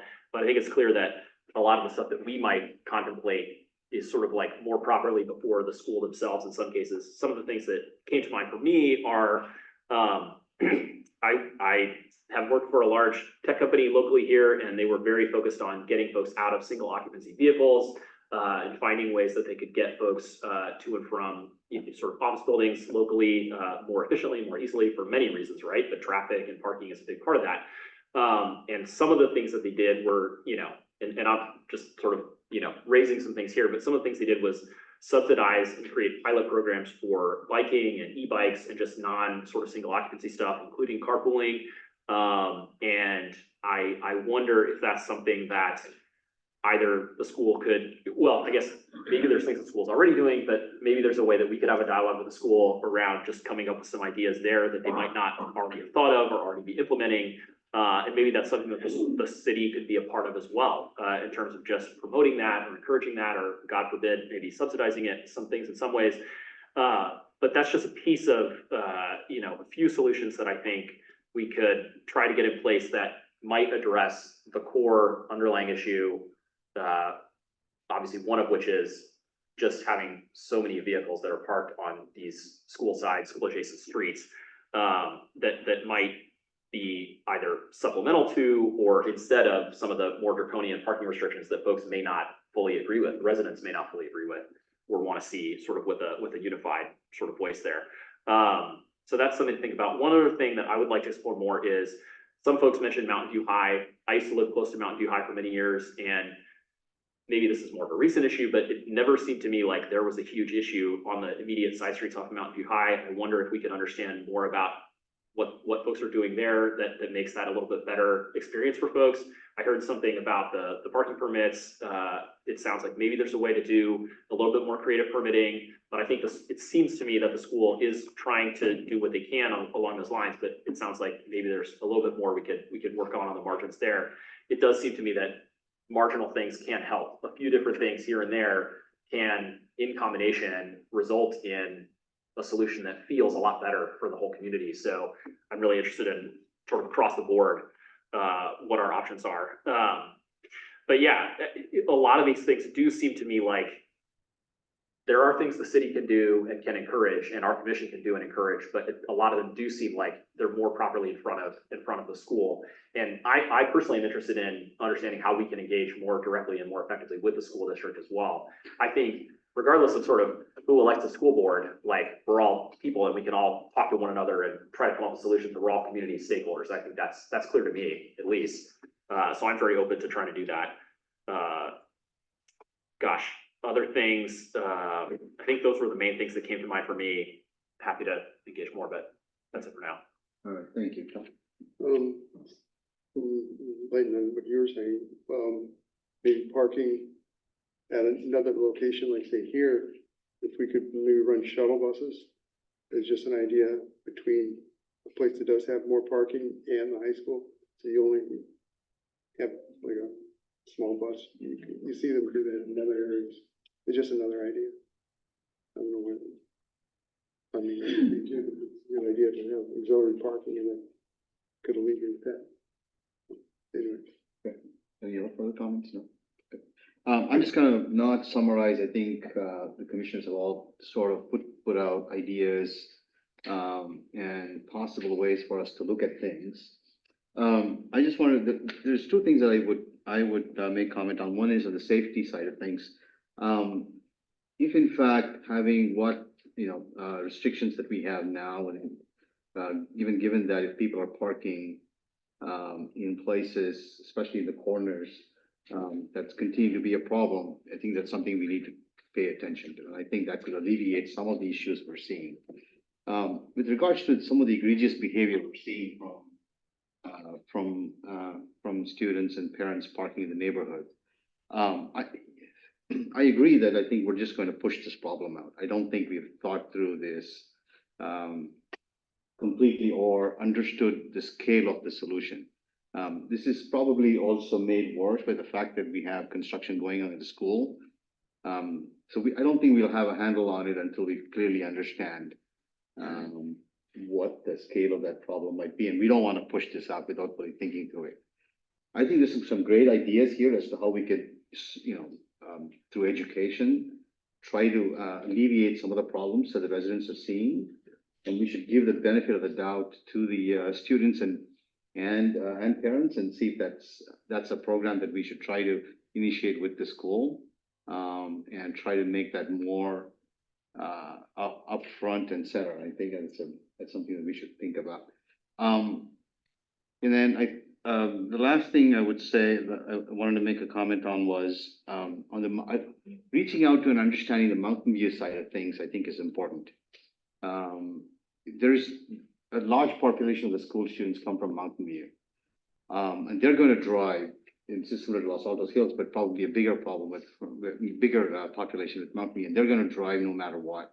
And if there is no access to proper biking and walking from that side of the school, we're just gonna push the problem out to residents further out there. And I'm not sure that's something that we have completely explored.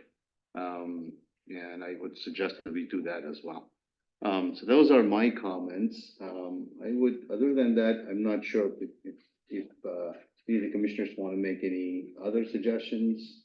If not, I would suggest that, we kind of close this item. We have a bunch of comments, and then we can, come back and further discuss if there are some additional ideas. The last thing that I wanted to see is to, how do we engage with the school? And I think, last time we had proposed a possible solution to some sort of a community meeting aside from the commission meeting itself, to see if we can bring the school community in, have a discussion or a study session to understand this even better. And the goal of that would be, I would suggest, would be to understand what is a long-term plan. I mean, I know there's construction. It seems like there is not enough data, even from the school, to understand what it would look like post-construction. And I think it's important to understand that before we make any of our, more concrete suggestions as to how to solve the problem and how do we facilitate that. And that's something for the city to think about as well. So, yeah. So those are my comments. Anything else? I'd like to close the item. Can I ask one question? You can make I'll allow a public comment, if you're okay with it. So. My only thought is if you're saying putting in parking restrictions in the backside of the school is gonna cause more problems, then to make things equitable, are we suggesting we take away all the other parking restrictions around the school and spread it out? Because dumping on just one side of the school is ridiculous. I would take that as a comment. I'm not gonna answer the question, but I'd take that as a comment. Thank you. Another comment? No, I would suggest, I would respectfully suggest you send your comments through email. We will get those comments. So, yeah, so please send it to staff and we will get those comments for sure. Yeah. Okay. Thank you. Thank you all. Okay.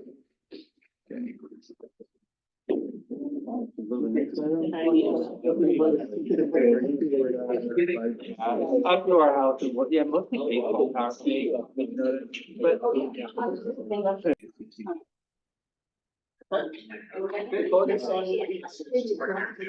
Yeah.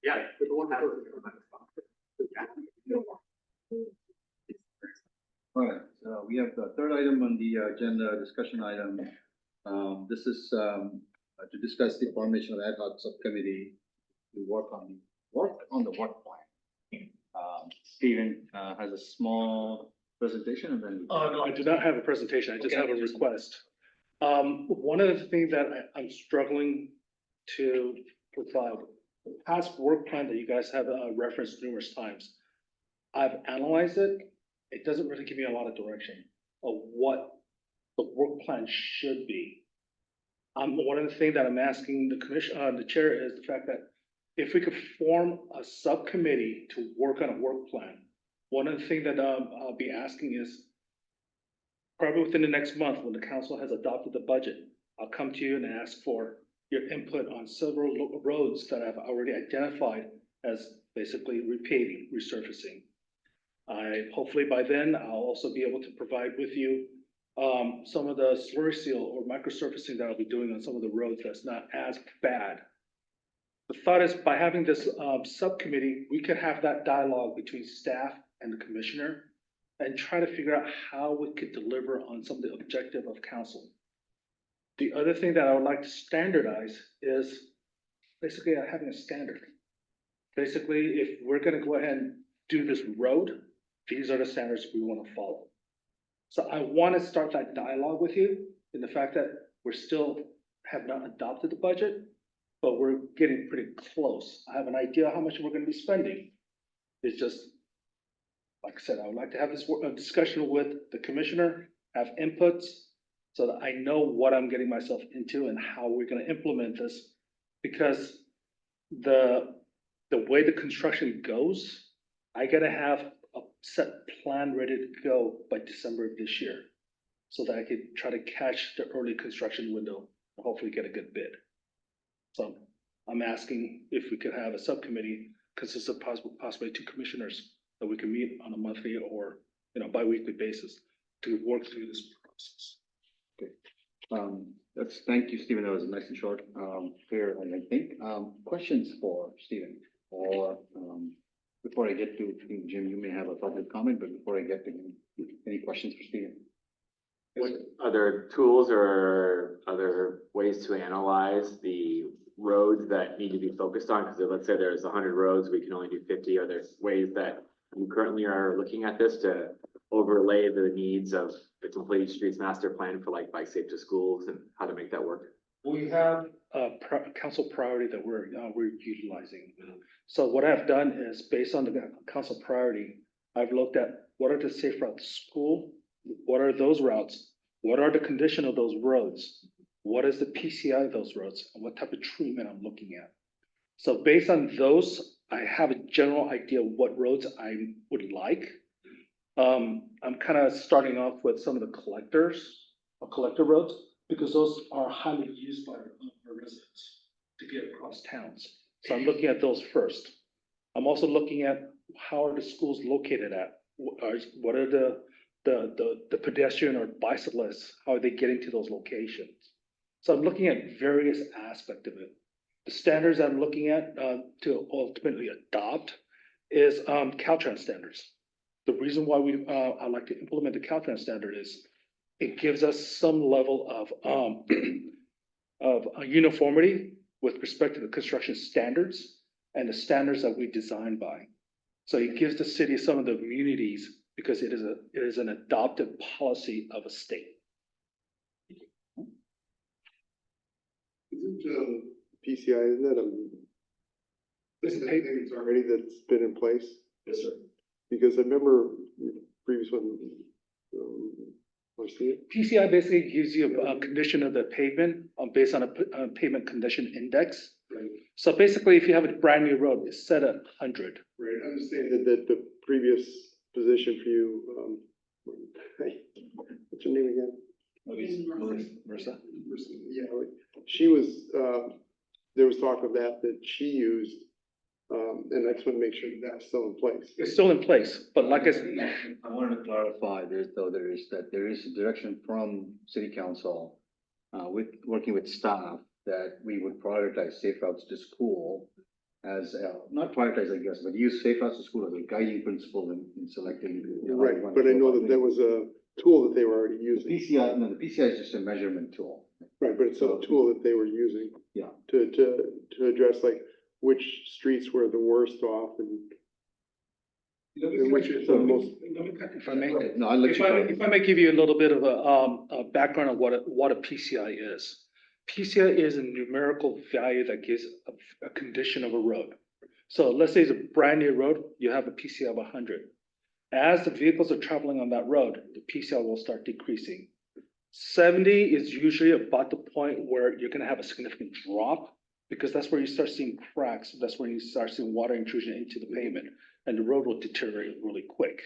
So given that, what I'm proposing to do is, given the council's priority, I've looked at the maps.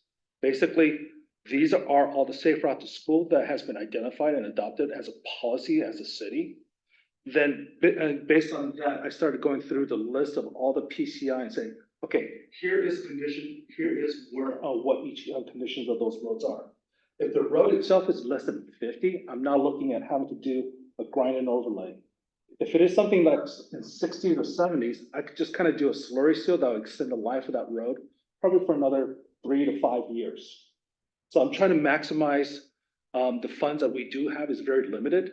And at the same time, I'm trying to get us back into maintenance mode, where we're trying to capture these roads before it gets to a low index. And that's my understanding before, but I was really trying to help out some of the new people. Oh, okay. That may not know what that actually is, because I didn't know it until Marissa was explaining it to us.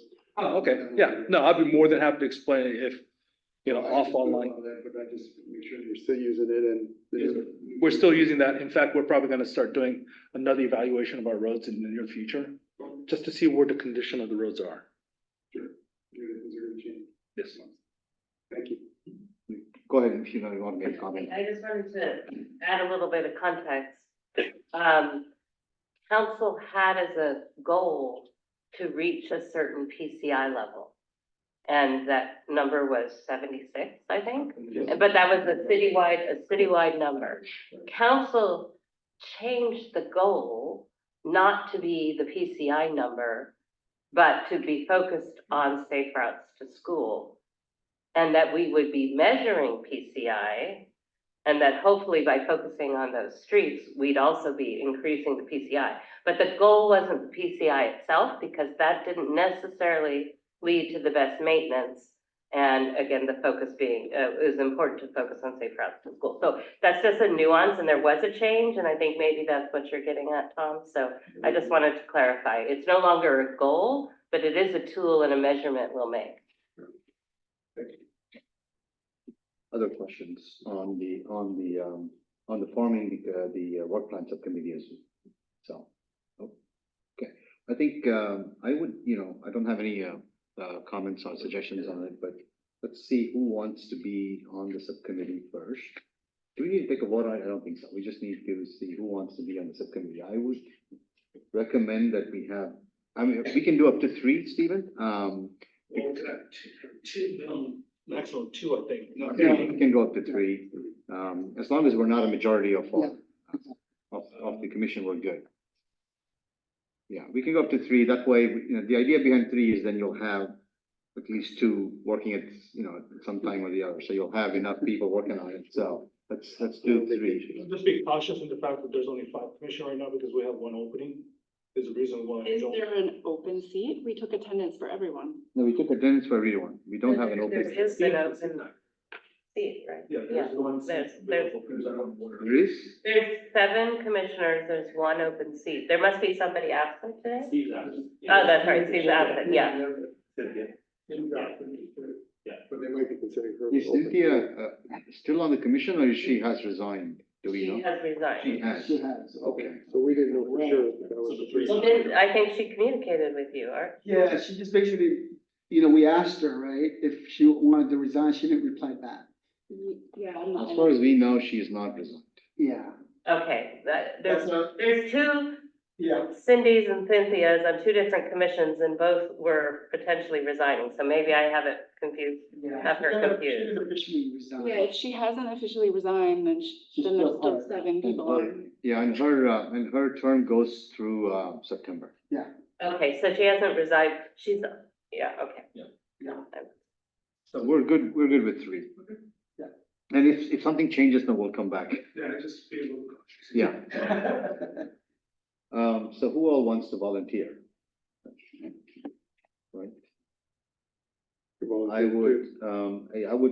would suggest, we don't have Steve, and I think he may have indicated that he has some interest in it, so. I don't know if I can, is it okay for me to volunteer somebody, or? If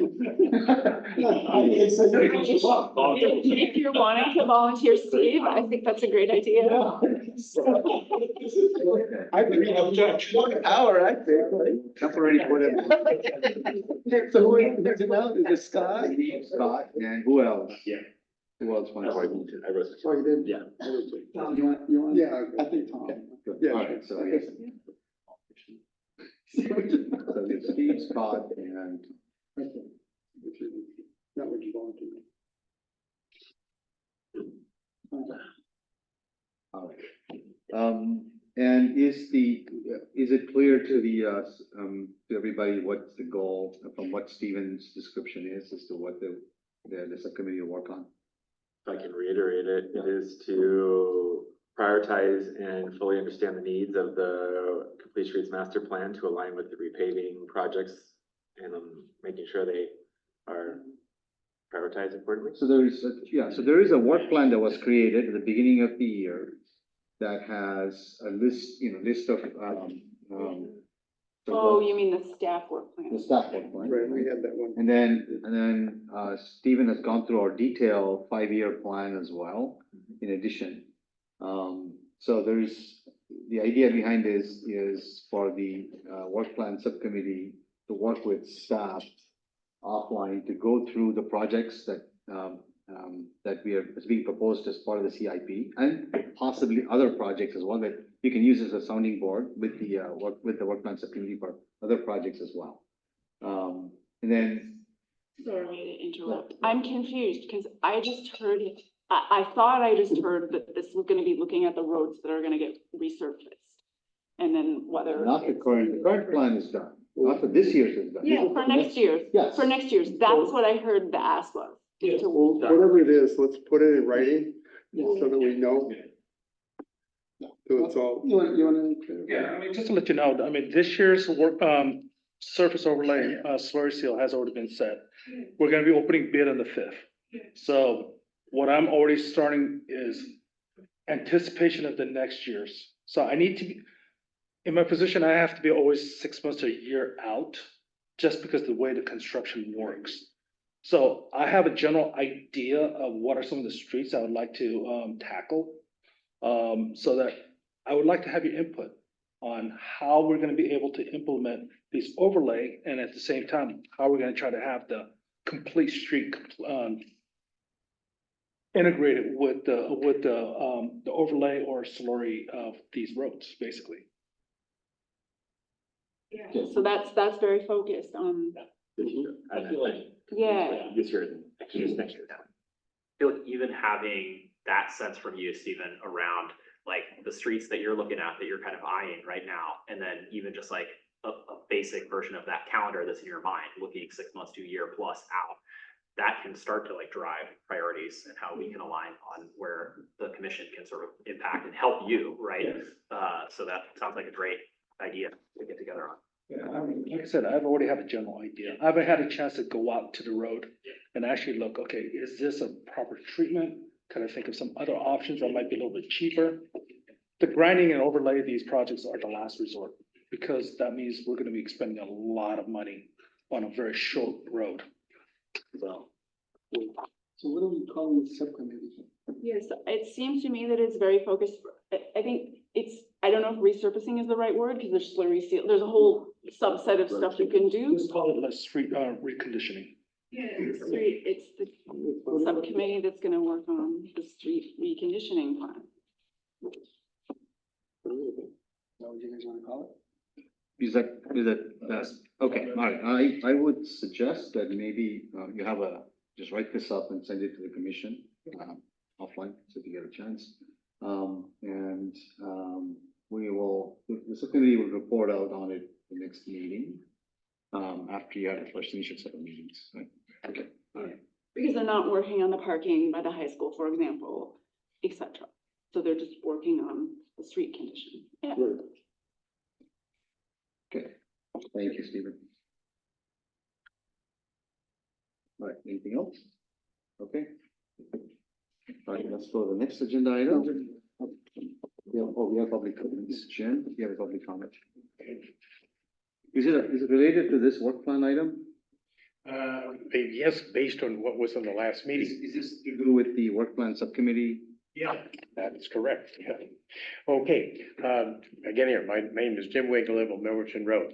Now, in your last meeting, when you first set this agenda item to set up this work plan committee, there was a wonderful suggestion by one of the members who said that you as a commission hear people get up like me and plant seeds, all types of projects, this type of thing, but they're never captured any place.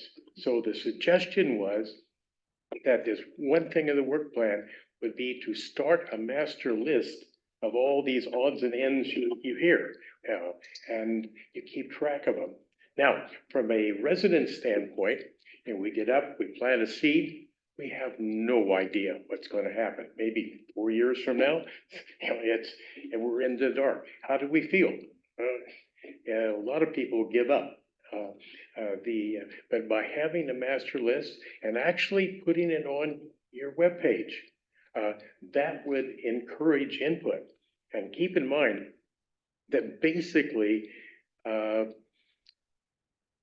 projects that staff does, and most of the design work is done by consultants.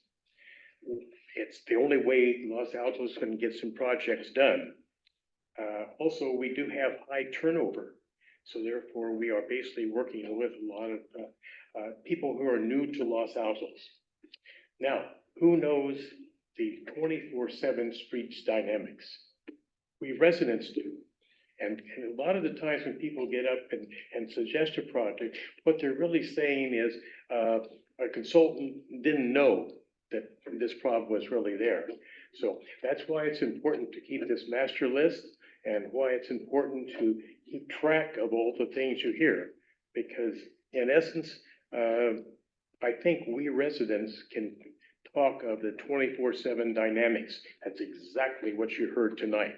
The little things that are only the residents know. So I would encourage, but part of the work plan would be to start capturing these items, get a list of it, get it on the website so that we residents will feel encouraged to come and tell you about things. Thank you. Thank you.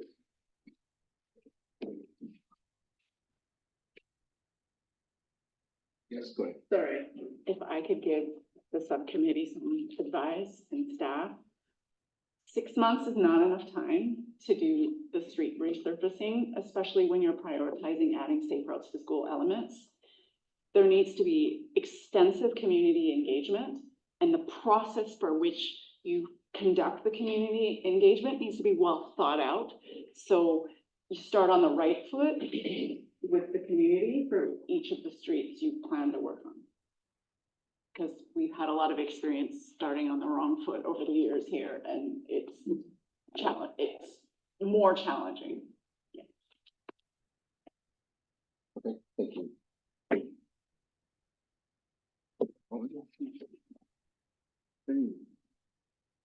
All right, any staff updates other than what you've discussed so far? Nope. Commissioner reports. Any updates?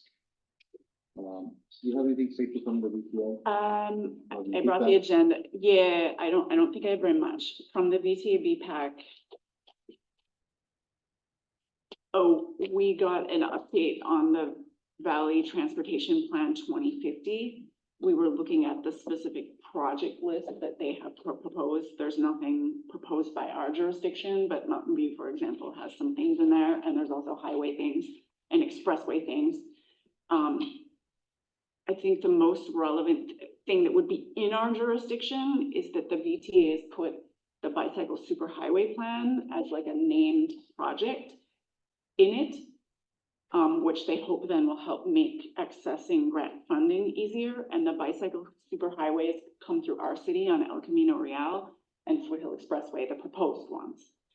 So, so that's that. And I attended, and I think the other stuff was about Central Expressway. I made a big discussion on that. So that's pretty far away from here at the VTA BPAC. I also attended the 2x2x2, the city council subcommittee or committee that works with the school issues for Cupertino Union School District, Fremont Union High School District.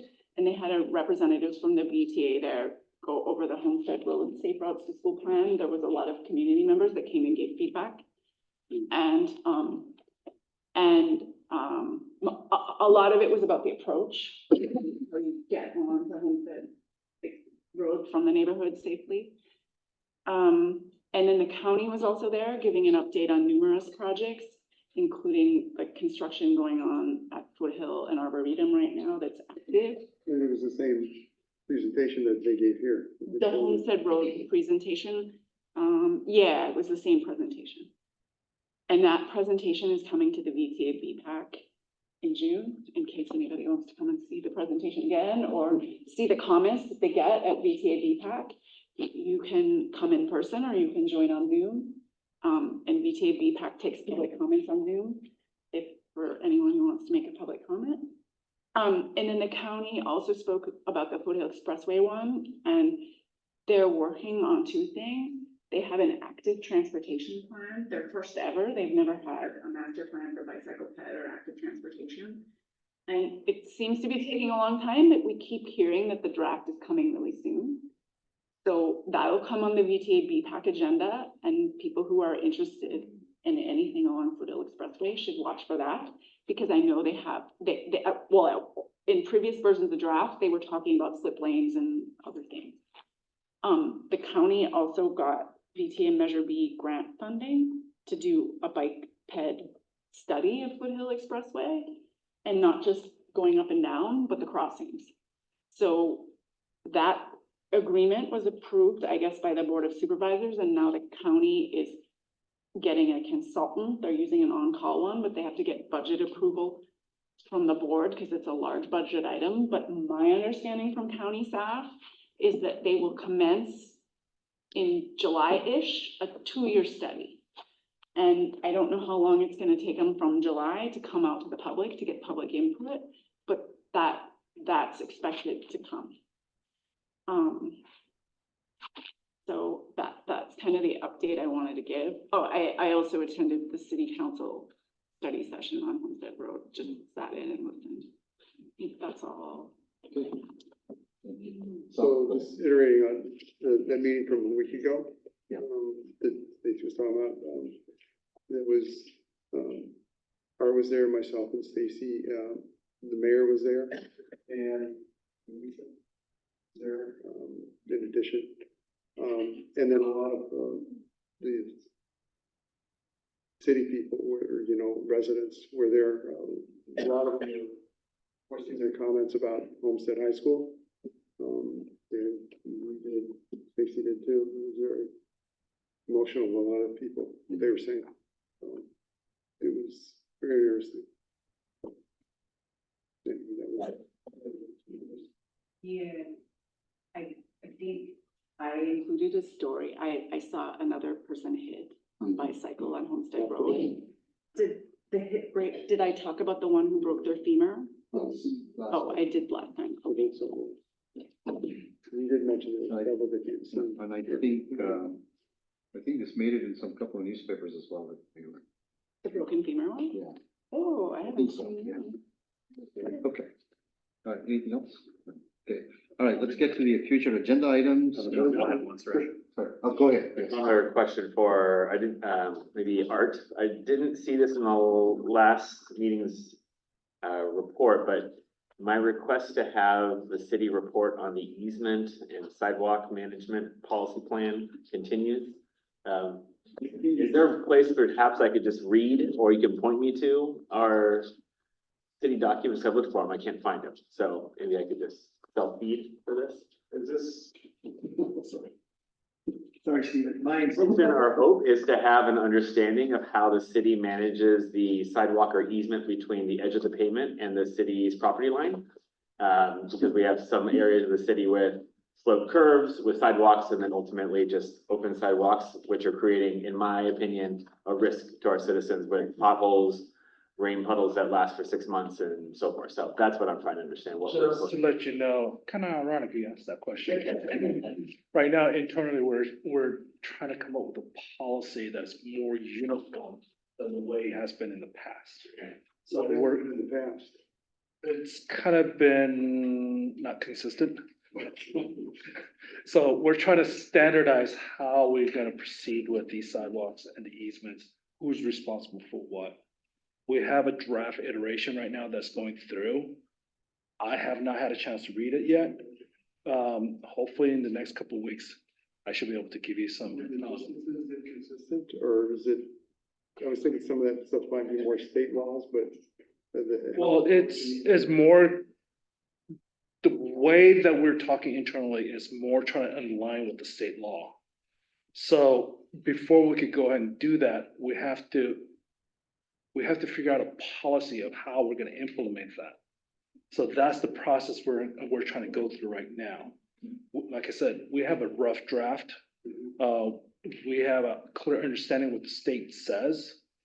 So we're just trying to implement how we're gonna go ahead and be able to apply that on a day-to-day basis.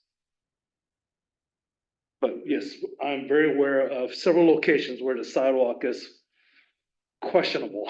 And how, or lack of sidewalks. Since you're standing here and you're working on it, can I request when that report is completed that you present it to the commission? Yes. Thank you.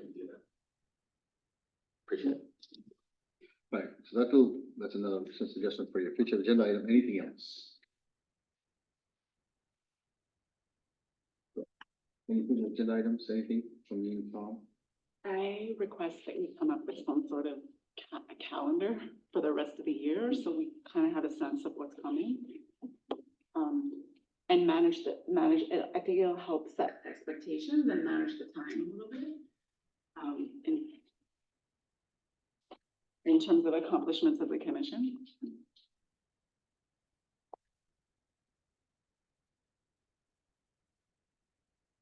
Okay,